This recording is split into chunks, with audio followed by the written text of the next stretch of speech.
Some 8,000 Lithuanians were in Scotland before the First World War, and most of them worked in the coal mines. Grandfather of Colin White, Labas, Labas. Was in the coal mines as well. So Colin, could you tell us more about what your grandfather had to go through here in Scotland? Yeah, he had to go through a lot. On arrival in Scotland, he would first of all have to try to find a job, and many people were perhaps under the impression they were coming here to work on farms. But the main job that was available was working in the coal mines, which would have been a huge shock in terms of working environment for new arrivals. Lithuanians suffered much prejudice on arrival, and they weren't known as Lithuanians. They were known mostly as either Russians or Poles, or even Russian Poles. They had the language barrier to try and overcome. And I've learned that my grandfather was able to speak English to a reasonable amount, but perhaps never learned to read or speak it mostly. However, he was able to find work as a miner and pretty soon found housing in Baltic Street in Glasgow. And here we are today in the Baltic Street in Glasgow in Scotland, where your family used to live, right? Your grandfather who came over from Lithuania. How did the life look like back then? Back then, very different to what it is now. It was mainly traditional Glasgow tenements along the length of the street, which was one of the longest streets in Glasgow at that time. Conditions were pretty terrible. There would be no toilets, no bathing accommodation within the tenements, and later on, if there were toilet provision, this would be shared between 3 or more families. There would be a lot of dust and dirt from industrial pollution, and it would be very common to see people walking the streets with no shoes because they were so poor they couldn't afford them. My grandparents and their family lived at the other end of Baltic Street, which was known as the short end, and at one point there would have been 12 people living in 2 rooms. So overcrowding was another big problem. Right now the buildings look like they are quite new, right? So the things got changed. Things did change, and this would have happened in the 1960s. Towards the end of the 1960s, early 70s, the tenement buildings were torn down. So there's very few buildings of that time remain today, but the street is still here, and perhaps something of the feeling of what it used to be like. Yeah. Later on, your family moved from the Baltic Street to the buildings which were newer, right? Well, how was everything then? As the children got married and became independent, they did. But my grandfather stayed in the same place from 1905 until he died in 1966. But by that time, all the brothers and sisters had long moved on. Most of them, to accommodation like this in other parts of the city which were close by. He stayed there in Baltic Street for really his entire life, from arrival in 1905 to his death in 1966. And his wife Mariona died a lot earlier, though, in 1929. There were a large number of brothers and sisters, the youngest of whom, Mariona, was actually born in Lithuania and would have been 2 on arrival in Scotland. Many people found themselves being given alias English names by the authorities, and this could be by the employers or the city authorities. I've got a copy of the alien registration document for my grandfather, who incidentally never took UK citizenship and would effectively have been stateless for his entire life. But his name is recorded kind of correctly by this time, which was 1939, as Pius Biauskas, but also is recorded on the card an alias, and it actually says alias Charles White. And this would have just been a name given randomly, with no real logic, because it would be easier to spell and easier to say by the city authorities and by employers. So behind me is what used to be Duke Street Hospital, which is where I was born in the 1950s. It was closed about the year 2000 and made into flats. They had to be emptied because of structural problems, but they will be renewed and opened again soon. Behind you is what used to be a slaughterhouse for animals. And the notion of having a slaughterhouse across the road from the hospital was crazy, but that's what they did anyway. Okay. But with the flats, the areas get much, much better. So the tenement building just behind is where one of my aunts, Adele Bajauskite, stayed. And she stayed there when she got married and had her children. This is a typical Glasgow tenement. At the time she lived there, though, it would have been grey instead of red, coloured by the pollution, but very typical of the time. Building was probably built about 1905 or 1910. Why do you think so many Lithuanians ended up here in Scotland? It's a good question, and it may have something to do with the previous emigration of Scottish people to the Baltic region. But equally, many people undoubtedly wanted to really ultimately go to the United States. And there is accounts of people who were told when they were boarding a ship, and this could be either Rotterdam, Amsterdam, Hamburg or Bremen. Pius came on the SS Nottingham from Bremen in Germany to Grimsby. And some people were told, yeah, this ship is going to America. And they would be charged the fare to America. And then they would be put ashore in the UK and be told, this is America. And it was maybe only some weeks, some months later, they discovered, actually, no, it's not. Some people stayed for a year or two to save the money to continue their journey. Others, obviously, including my grandfather, really just settled in Glasgow and had quite a large family. Yeah. He, in 1917, as a result of the Anglo-Russian military convention, males of Lithuanian origin, I think up until the age of 41, had to either join the British Army or be deported to join the army of the Provisional Government of Russia. Some chose the latter, although I think the majority chose to join the British Army. And he enlisted initially in the Royal Highland Fusiliers. Unlike many, though, Lithuanians in Scotland, after some months, as the news came in of the Russian Revolution, and again Lithuanians were called Russians or Poles, were transferred to non-combatant regiments, such as maybe transport companies or construction companies, where they would have no easy access to weapons. And there was a fear at this time by the authorities that some of the Lithuanians here would be perhaps revolutionaries, which all seems very strange now.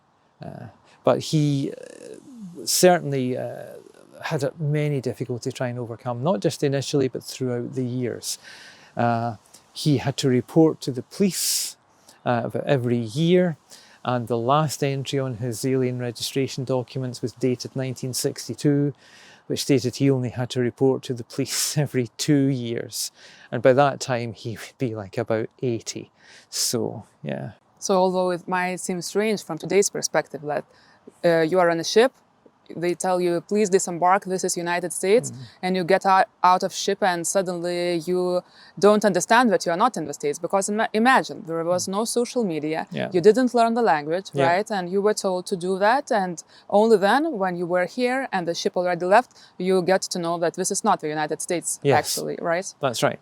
That's right. So, in any case, Colin got very deep into his heritage, actually. How did this happen? Were you always interested, like since childhood?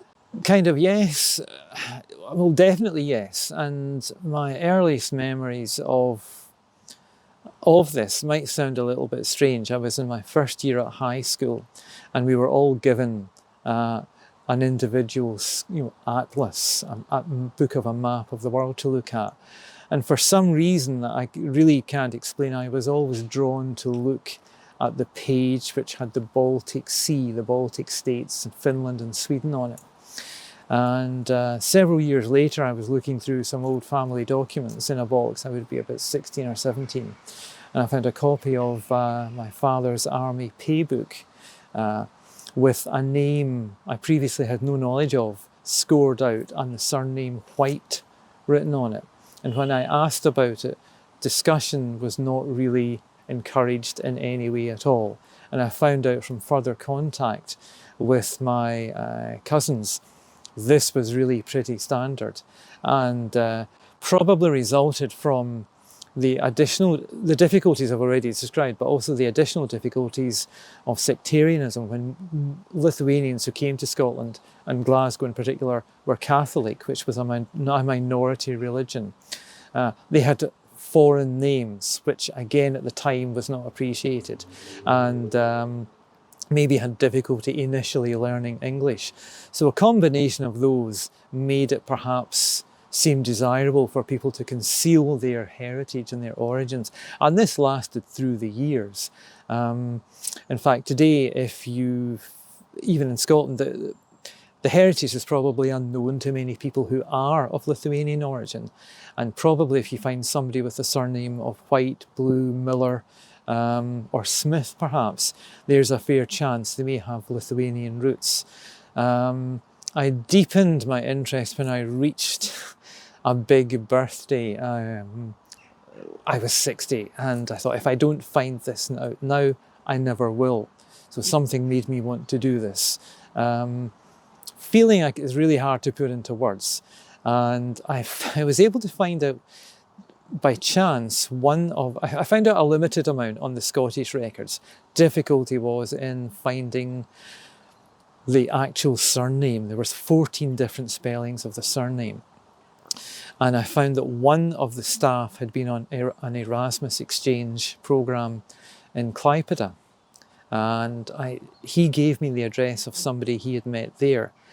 And very quickly they were able to find the records of the marriage of my grandmother and grandfather in Shunski. They were able to find out that my father came from Ajuola, Buda, and that my grandmother was born in a farm. It's really a farm, Ashmoni. If you try and find it in Google Maps, you can't get a street view or anything. It's just like a building out in the countryside. They worked on a farm at the time. Their first child, Mariona, was born in Saraki, and they were classed then as peasant labourers. And they occupied a corner of a room in one of the farm buildings. I was able to find, again with the help of someone on a Facebook site, the Lithuanian Miners of Scotland, that she actually found the shipping records, that they came to Grimsby from Bremen on the SS Nottingham in 1905. From Grimsby they would get the train to to Liverpool, and then from Liverpool onwards to Glasgow. Conditions at the time in the East End were really kind of pretty terrible, but at least on the one hand they would not have the official, if you like, authorised government oppression that they would have to endure at the time. So this was really a revelation to me. I had no real idea. I had a suspicion but no real idea of the family connections. It really kind of shook my sense of identity, but in a very positive way. And I initially applied for my certificate of Lithuanian descent. So yeah, although we stand here in Glasgow, Scotland, but this is not the first time we meet with Colin. Yes. You went over to us in 2017, yeah. And when we also helped in a way to get the certificate of Lithuanian descent, which eventually led you to apply for the Lithuanian citizenship. Yeah, indeed. It was a long way to go, right? It was a long way to go, and it wasn't something I did lightly, because I had to give up my UK citizenship to do this. But again, it's difficult to explain in words. It was just a sense of something I had to do. And I've tried to be as active a citizen as I possibly can from here, since having had the privilege of being given citizenship of the Republic of Lithuania. We are very glad to hear that Colin is so proud of his Lithuanian heritage, and we are very glad to visit Scotland and to see so many Lithuanian sites here. Yeah. And your grandfather also was one of the persons who helped to build this grotto here, right? Yeah, because the Lithuanian miners, joined the main workforce also in striking in 1922, and the strike went on for some considerable time. And the actual grotto itself was built. There was a large contingent of Lithuanian miners involved in the building of the grotto while they were on strike. So this is a very beautiful place here, and we also see, like, for instance, Ukrainian flag flying and the others as well.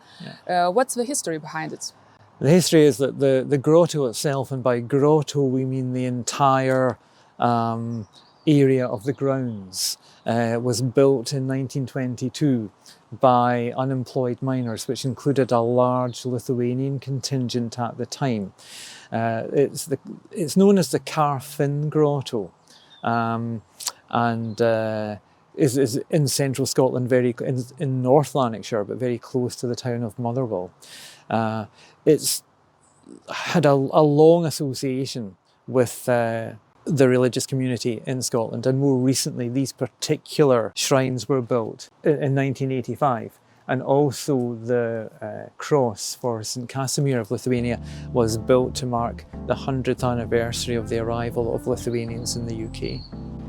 This grotto with Lithuanian flag, but also like Scotland's Lithuanian community shrine to Mother of God and the Lithuanian wooden cross, all can be seen here in Glasgow area. And also there are many other sites related to Lithuanian heritage, which we also invite you to visit if you intend to visit Scotland. Also like Baltic Lithuanian Club, and also like Baltic Street. Baltic Street, where many Lithuanians live. There's very little, if anything, left of the original street in terms of buildings, but the street itself is still there. And also the Sacred Heart Chapel, which is close by, which was attended by many Lithuanians. And the church records hold the ceremonies for the christenings of my father and his brothers and sisters, for marriages, and for also, in some cases, their funerals. So Glasgow is rich in Lithuanian heritage sites, and if you want to visit Scotland, of course, please read globaltruelithuania.com website, and you will find many interesting history facts about the Lithuanians over here and what we left here. And also, if you like interviews like this with Colin, thank you so much. Thank you. Ačiū. Labai ačiū. We invite you to follow this YouTube channel.